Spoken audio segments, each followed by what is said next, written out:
I realized that we all can, harness our intuition. We're going to focus on that now, and this will be even more of a focus in the master class.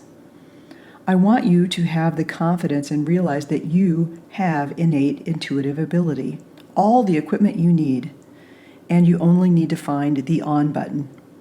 In the chakra exercise, you began to awaken the chakras that harness our intuitive abilities. The laws of the universe and the affirmation and vision page exercises reinforce the notion that we have learned that everything begins as thought. So the current picture of your life in some ways reflects your current thoughts. These might be conscious, subconscious, or some of both. Thinking and believing that you can and will continue to develop your intuition is powerful. Imagination, we learned, is a critical part of any creative process. Free-flowing creative thought is inspiration, inspirata, the state of being in spirit. The highest form of thought is spirit in action. We did the be, do, have manifestation exercise, which was an imagination exercise. We imagined infinite time and capacity to do anything and have everything we would like, and we asked ourselves, how would our life change? What would we do differently? One of the huge realizations I had in this imagination exercise is that for my desires, I imagined barriers that weren't really there. I don't need any more money to make happen what I really wanted.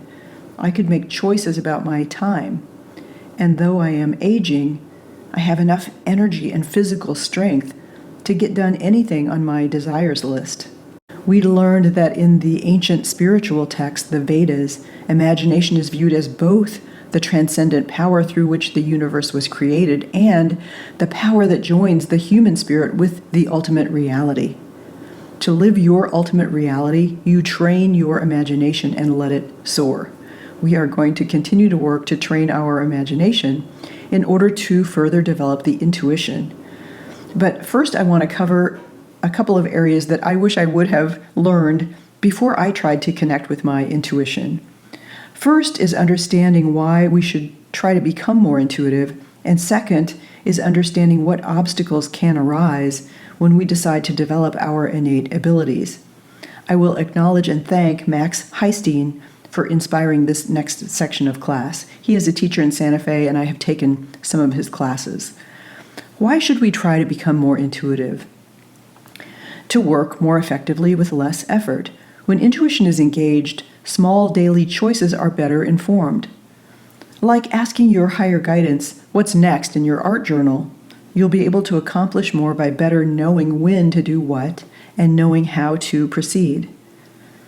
To have a better handle on big choices. When you're in the habit of using your intuition for small choices, there's greater trust in what your gut is telling you. Having an inner sense about what other people need from you keeps relationships going more smoothly. You'll become more creative, innovative, and inventive because utilizing intuition boosts creativity. Using intuition keeps the channels open within you, so you get a continual feed of information about your own well-being and feelings.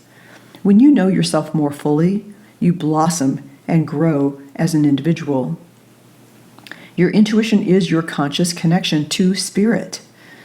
Whatever your spiritual orientation, your intuition can be a pathway to feeling, hearing, seeing, and knowing your connection to source energy.